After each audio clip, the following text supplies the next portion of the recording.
Today we're going to be looking at Padre Pio's teaching on how to make a good confession. We have to remember that Padre Pio was an absolute expert on confession. In fact, he had queues at his confessional which were days long. You had to get a ticket to book confession with him. Can you believe it? And the reason being that he was such an expert, he was able to read people's souls and to see the state of their soul and to really help them in the confessional.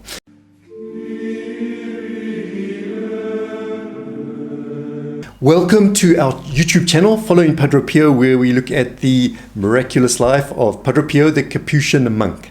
And if you are new to our channel, then please do like, share, and subscribe to our channel. But the very best way to actively participate in our Padre Pio apostolate is to enroll your Mass prayer intentions for our monthly Masses, which are said specifically for the intentions of Padre Pio. And today's story, we're going to be looking at Padre Pio's advice on a good confession. As we said, Padre Pio had this incredible gift in the confessional, and if people went to confession with him, it's always difficult to go to confession, but if they went to confession and they kind of forgot to mention some sins, or they hid some sins they were embarrassed of, Padre Pio seemed to know what those sins are, and he would help people overcome them. So he was a real doctor, we could say, a doctor of souls in the confessional. Now, his spiritual advisor or spiritual superior, that is a Padre Pellegrino, notes that Padre Pio expresses his convictions much more in works than in words. So Padre Pio liked to walk the talk and not just talk the talk. Now, before hearing confessions, Padre Pio would always invoke and sought the help of the Blessed Virgin Mary. It seemed that Padre Pio could not imagine the penitents and confessors without the presence of the one who actually harmonizes this whole process. Padre Pio was absolutely convinced that his enlightenment in the confession came from the Blessed Virgin Mary. And obviously she brought this enlightenment from Christ himself.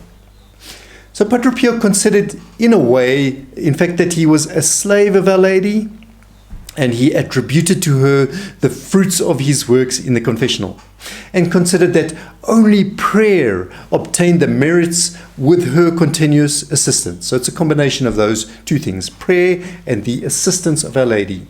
It seems that Padre Pio had told Padre Pellegrino about his practices in the confessional, and Padre Pellegrino writes the following. He says, "He told me with a hint of accusation, 'You are afraid people will laugh at you if you show a greater devotion to Our Lady.' Encouraging me, he continued, 'You should not, however, be confused with ideas that certain half-baked theologians may say. You know that by sacrificing your pride for the Blessed Virgin Mary, you will in fact arrive at the true spirit of the Church in the sacrament of penance, of confession.'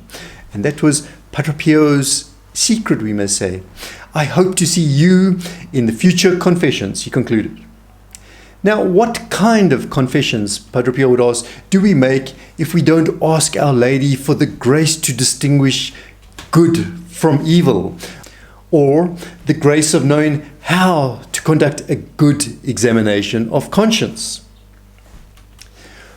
or the grace to resist with a sacred wisdom against the cunning and the wiles of the devil? My son, the sacrament of confession is made for man." This is what Padre Pio said, and not the other way around. So confession is like going to the doctor, you may say. It's made to really help us. But remember that only in sweet devotion to Our Lady will you find the way to know yourself. You will realize that this has been done especially for you, that you do not become a foolish prisoner of evil.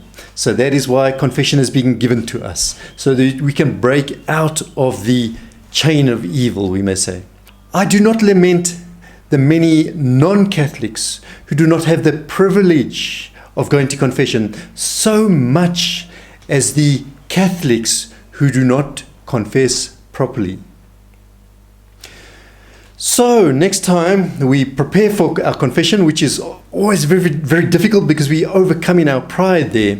Let us do a good examination of conscience and let us ask particularly Our Lady to enlighten our minds and to give us the grace to resist as Padre Pio advises. Please continue listening to the short blessing video of Padre Pio that follows.